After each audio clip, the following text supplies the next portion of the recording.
Hello friends, you next study में स्वागत है आपका। दोस्तों, आज यह मोशन इन प्लेन का अगला पार्ट है।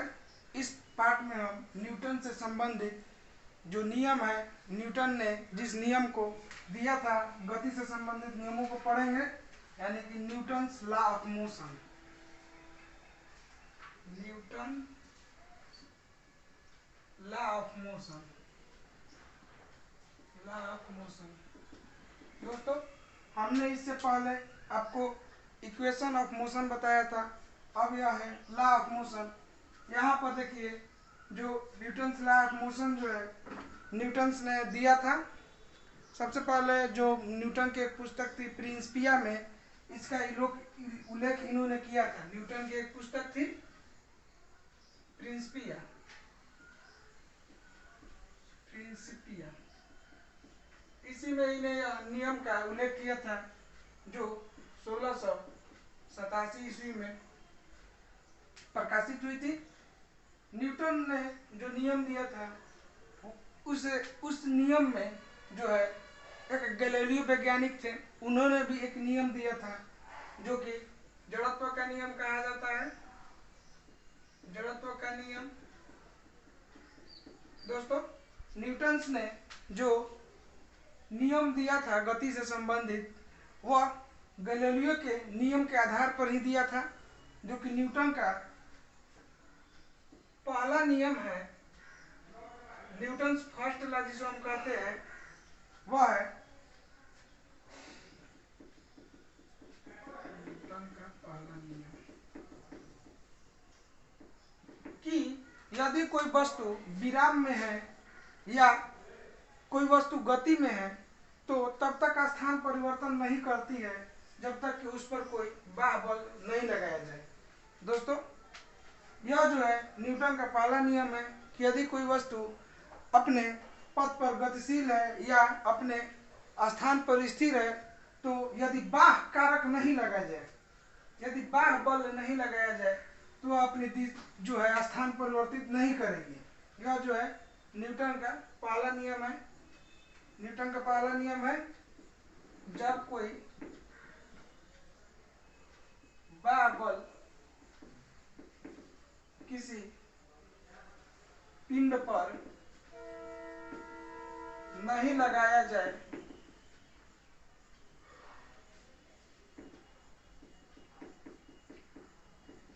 जब कोई बाह्य बल किसी पिंड पर नहीं लगाया जाए, तो वह अपनी अवस्था परिवर्तन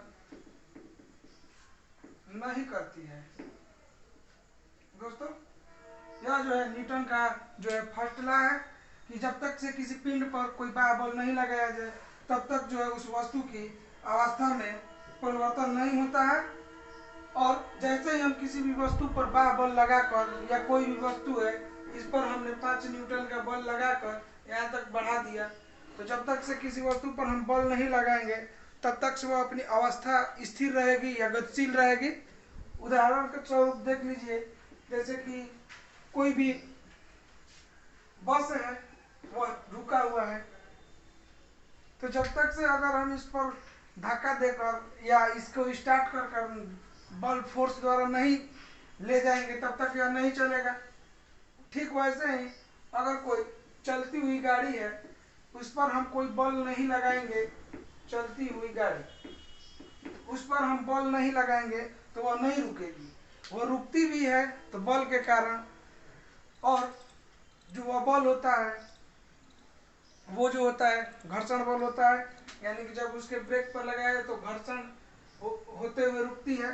तो यह भी एक प्रकार का बल है, इसके बारे में भी हम आगे चर्चा करेंगे। खैर, यह पहला जो नियम है यही है। इतना ही याद रखिएगा कि वस्तु के स्थिति या अवस्था में तब तक परिवर्तन नहीं होता है जब तक कि बल लगाया न जाए।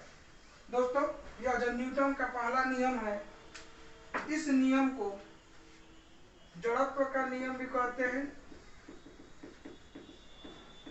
जड़त्व का नियम भी कहते हैं। इसका कारण यह है कि न्यूटन का जो पहला नियम है, वह जड़त्व से ही लिया गया है। और जड़त्व का नियम किसने दिया था दोस्तों? हमने थोड़ी देर पहले आपको बताया था कि जड़त्व का नियम जो है वह गैलीलियो ने दिया था।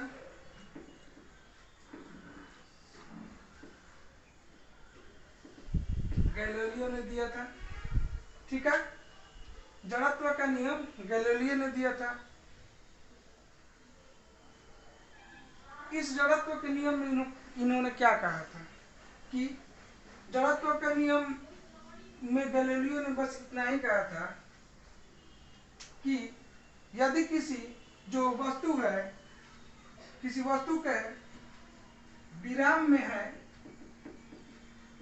विराम में है तो विराम में ही रहना चाहती है, और गति में है तो गति में ही रहना चाहती है। यदि विराम में है तो विराम में ही रहना चाहते हैं, और गति में है तो गति में ही रहना चाहते हैं। अगर हम इस पर कोई बाह बल लगा कर इसका परिवर्तन करते हैं तो जो परिवर्तन का विरोध होता है वही है जड़त्व। यानी कि जो उसका जड़त्व है वह जो है इसमें परिवर्तन का विरोध करता है। आप ध्यान इतना रखिएगा कि जड़त्व और न्यूटन का पहला नियम जो है लगभग एकदम सेम ही है।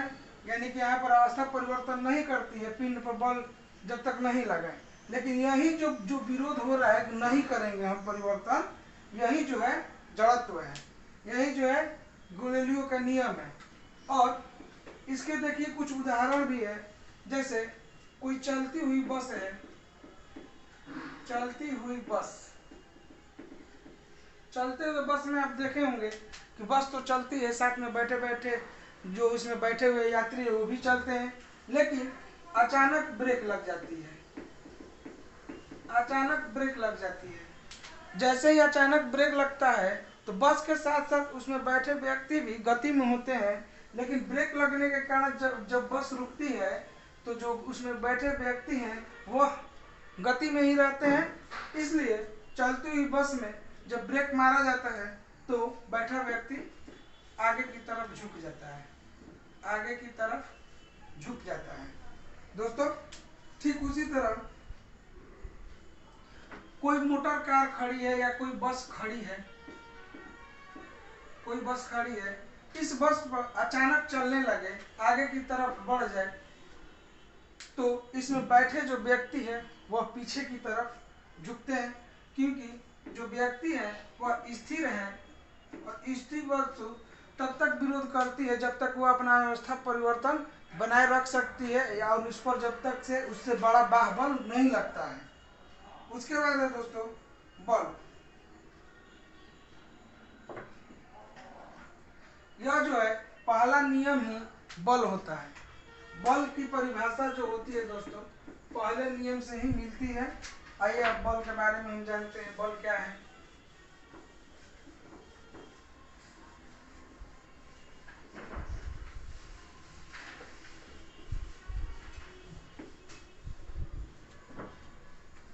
बल देखिए पहला नियम ही बल है और कुछ नहीं है। न्यूटन का दिया गया जो पहला नियम आपने पढ़ा अभी कि किसी वस्तु के विराम अवस्था या गति अवस्था में जब तक से परिवर्तन नहीं होता है तब तक से वह जो है अपनी स्थिति पूर्वता बनाई रखती है, इसको जड़त्व कहते हैं। अगर कोई वस्तु उस पर लगकर उसका जो स्थिति परिवर्तन कर दे तो जो वही जो आपका लगा हुआ परिमाण है बल कहलाता है दोस्तों। यानी कि बल वह ऐसा कारक है, बल एक ऐसा कारक है,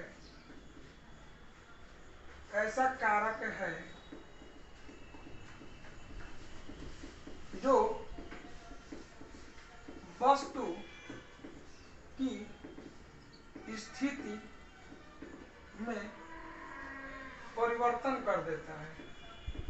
या ध्यान रखिएगा, परिवर्तन कर देता है। बल एक ऐसा कारक है जो किसी वस्तु की स्थिति में परिवर्तन कर देता है।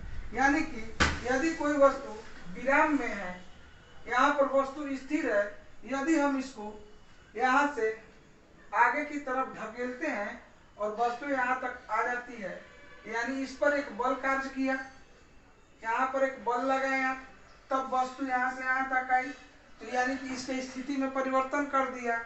या मान लीजिए कि आपके पास यह एल्युमिनियम का डब्बा है, यह जो डब्बा है, अब हम जो इसका आकार है वह चेंज कर देते हैं। यह जो आकार है दोस्तों, यह कैसे चेंज हुआ? हमने इसको प्रेस किया। इसको जैसे ही प्रेस करेंगे, और यह एल्युमिनियम का पतला डब्बा है, जैसे जो कोल्ड ड्रिंक्स वगैरह के जो कैन वैन होते हैं उस तरह से, तो वह जो होता है सिकुड़ जाता है। कहने का मतलब यह है कि जैसे ही सिकुड़ता है, हमने उस पर बल लगाया है, इसलिए जो बल है वह उसको अवस्था परिवर्तन कर देता है। यानी कि जो उसकी अवस्था रहती है वह पहले जैसी नहीं रहती है। तो ऐसे ध्यान दीजिएगा कि बल वह कारक है जो किसी वस्तु के स्थिति में परिवर्तन कर देता है, उसकी अवस्था में परिवर्तन कर देता है। दोस्तों, बल को यहाँ से फोर्स भी बोलते हैं, या ध्यान रखिएगा, और इसे एफ से सूचित करते हैं। दोस्तों, जो फोर्स होता है वह सदिश राशि होता है, सदिश राशि होता है। हमने आपको पीछे भी बताया था वेक्टर में कि जो बल है वह सदिश राशि होता है। उसके बाद है दोस्तों, यहाँ पर बल एक सदिश राशि होता है। आइए अब इसके बाद देखते हैं कि न्यूटन का दूसरा नियम।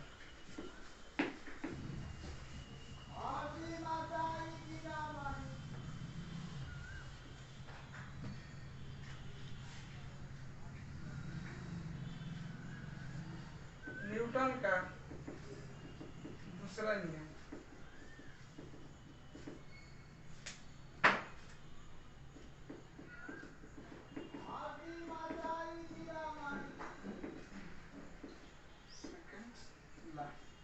दोस्तों, न्यूटन ने पहला नियम दिया, इसके बाद उसने दूसरा नियम दिया। तो न्यूटन का दूसरा नियम क्या है दोस्तों? कि किसी वस्तु में हुए परिवर्तन की दर, किसी वस्तु के वेग में हुए, किसी वस्तु के वेग में हुए परिवर्तन की दर को, किसी वस्तु के वेग में हुए परिवर्तन की दर और उसके द्रव्यमान के गुणनफल को बल कहते हैं, बल कहते हैं। दोस्तों, यह जो है सेकेंड नियम है कि किसी वस्तु के वेग में हुए परिवर्तन की जो दर होती है, उस दर और जो वस्तु का जो द्रव्यमान है उसका जो गुणनफल होता है उसको हम वेग कहते हैं, उसको हम बल कहते हैं। यानी कि अब आप देखिएगा कि यहाँ जो हमने एफ जो डिनोट किया है, फोर्स बराबर एम, यानी कि जो वस्तु का द्रव्यमान है, और देखिए दोस्तों वेग परिवर्तन की दर को क्या कहते हैं? यदि किसी वस्तु में समय के साथ जो वेग है v1 है और उसके बाद v2 है, तो जो इसका v2 माइनस v1 होगा, यानी जो वेग का परिवर्तन होगा और उसका जो वेग परिवर्तन का समय के साथ दर होगा, उसको हम क्या कहते हैं? त्वरण। त्वरण को किससे सूचित किया जाता है? ए से डिनोट करते हैं। यहाँ पर आप ध्यान दीजिएगा कि यह जो है किसी वस्तु के वेग में हुए परिवर्तन के दर के और उसके द्रव्यमान के गुणनफल को जो है बल कहते हैं। यह जो है दूसरा नियम है। दोस्तों, यह जो है बल के दूसरे नियम से हमें व्यंजक प्राप्त होता है। बल के दूसरा नियम से हमें बल का व्यंजक प्राप्त होता है। यहाँ पर ध्यान दीजिएगा कि जो किसी वस्तु का वेग परिवर्तन की दर है, इस पर जो लगते हुए बल के समानुपाती होता है। यहाँ पर आप ध्यान दीजिएगा, परिवर्तन की दर F प्रोपोर्शनल टू A। किसी वस्तु में वेग परिवर्तन की दर उसके द्रव्यमान के गुणनफल को हम बल कहते हैं, ये भी सही है। और किसी वस्तु के वेग परिवर्तन की दर लगते हुए जो बल, उस पर जो बल लगेगा उसका समानुपाती होता है। दोस्तों, बल के इस नियम से आप यह पॉइंट याद रखिएगा कि बल के जो दूसरा नियम है, हमें उससे व्यंजक प्राप्त होता है, और जो बल का पहला नियम है उससे हमें बल की परिभाषा मिलती है। पहले नियम से परिभाषा मिलती है, पहले नियम से हमें परिभाषा, बल की परिभाषा मिलती है, और दूसरे नियम से व्यंजक मिलता है। यह आप दोनों पॉइंट याद रखिएगा, यह एग्जाम की दृष्टि से महत्वपूर्ण है। और यह जो फॉर्मूला है F बराबर A में, इसको भी याद रखिएगा। दोस्तों, हमने आपको बताया था कि यदि हम यहाँ से इसका जब समीकरण मिल गया है तो हम इसका डायमेंशन भी निकाल लेते हैं। यानी बल का जो डायमेंशन होता है वह M/L(T−2) होता है। हमने आपको बताया है कि बल का जो डायमेंशन होता है क्या होता है। हमने यहाँ पर लिखा था कि आप इसे देखिएगा तो फिर आपको याद होगा कि जो बल की परिभाषा होती है वो M/L(T−2) होता है। दोस्तों, उसके बाद जो है यह दूसरा नियम के बाद तीसरा नियम है। आइए न्यूटन का जो तीसरा नियम है इसको हम देखते हैं। यह आप ध्यान रखिएगा दोस्तों कि पहले नियम से हमें बल की परिभाषा मिलती है और दूसरे नियम से बल का व्यंजक मिलता है। दोनों को याद रखिएगा। बल क्या है यह भी याद रखिएगा, जड़त्व क्या है ये भी याद रखिएगा, क्योंकि यह याद रखने वाले पॉइंट हैं।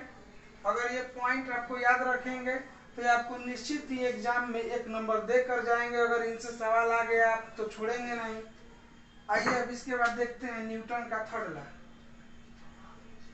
न्यूटन का तीसरा नियम, गति का तीसरा नियम। न्यूटन के गति का तीसरा नियम। दोस्तों, थर्ड लॉ, ये थर्ड लॉ है न्यूटन का। यहाँ पर न्यूटन जो तीसरा नियम देते वक्त कहते हैं कि देखिए एक लाइन का है, प्रत्येक क्रिया के बराबर प्रतिक्रिया होती है। प्रत्येक क्रिया के बराबर प्रतिक्रिया होती है। अब यहाँ पे देखिए क्रिया क्या है, प्रतिक्रिया क्या है, इसके बारे में हम समझेंगे कि न्यूटन का जो तीसरा नियम है वह है कि प्रत्येक क्रिया के बराबर प्रतिक्रिया होती है, और लगने वाला जो बल है, बल की परिणाम बराबर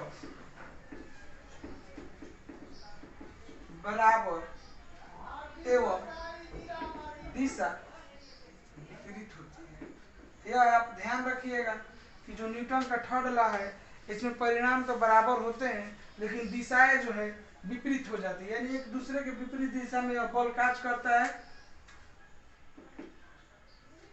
इस नियम के तरफ से हम चलते हैं तो यदि मान लीजिए देखिए प्रत्येक क्रिया, यदि हम किसी पर वस्तु पर F1 बल लगाएं, ठीक है, किसी फोर्स से उसको हम धक्का दे रहे हैं, तो वह भी हमारे हाथ को, यदि हम किसी वस्तु को अपने हाथ से धक्का दे रहे हैं तो वो भी हमारे हाथ को उतने ही बल से धक्का दे रही है। यानी कि यह जो फोर्स है जो हमने किसी वस्तु पर, गाड़ी पर या किसी लकड़ी के गट्टे को खींचने में लगाया, तो जितने बल हमने लगाया उतने बल से वो भी हमको धक्का दे रही है। यानी कि जो हमारा बल है F1 उस पर भी लग रहा है, वो उधर से भी बल लगा रही है। यह जो लकड़ी है, मान लीजिए देखिए ये लकड़ी है, इसको हम पुश कर रहे हैं,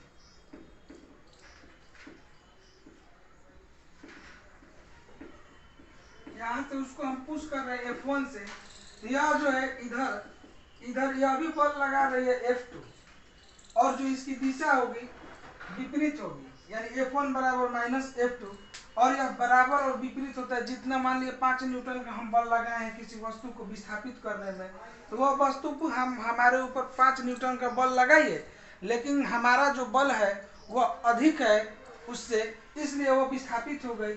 लेकिन जैसे ही हम किसी बहुत बड़े कंटेनर या कि बहुत बड़े लकड़ी के गट्टे को या लकड़ी के बंडल को हटाना चाहेंगे, तो हम जो मान लीजिए अगर 5 न्यूटन का बल लगा रहे हैं, तो यह जो इसका जो जड़त्व है अधिक है, तो यह हमसे नहीं हटेगा। लेकिन जब यह नहीं हटेगा दोस्तों, तो बताइए इसका जो बल है 5 न्यूटन का ये भी लगाएगा, दिशा तो विपरीत है, लेकिन यह खुद नहीं हटकर हमें ही परेशान कर देगा। तो न्यूटन का जो गति का तीसरा नियम है, इसके बहुत से उदाहरण भी हैं।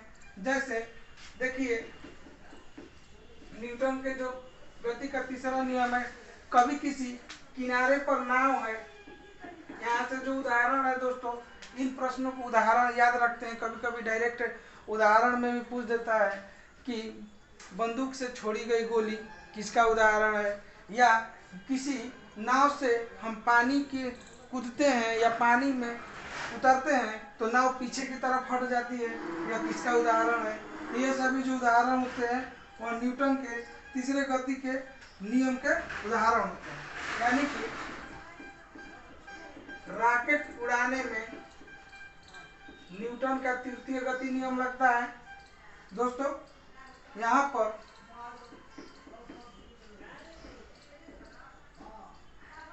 सूर्य एवं पृथ्वी, ये जो उदाहरण है आप याद रखिएगा इसको, यहाँ पर यह इंपॉर्टेंट उदाहरण है। सूर्य और पृथ्वी के बीच जो होता है वह जो होता है प्रत्येक क्रिया के बराबर विपरीत, यानी थर्ड लॉ ऑफ न्यूटन का भी यह भी काम करता है। उसके बाद है दोस्तों नाव से उतरने या कूदने वक्त नाव को पीछे की ओर हट जाना। नाव से उतरते या चढ़ते वक्त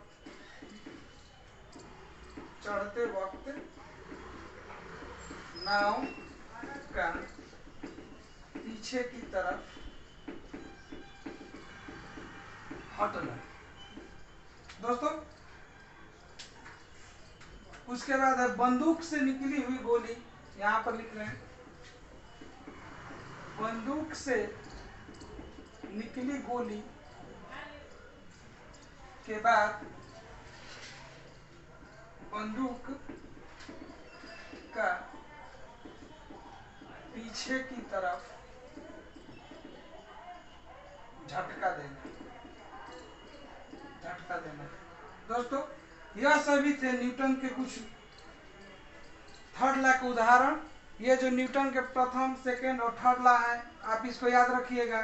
जो गैलीलियो का जो जड़त्व का नियम है, इसको भी याद रखिएगा।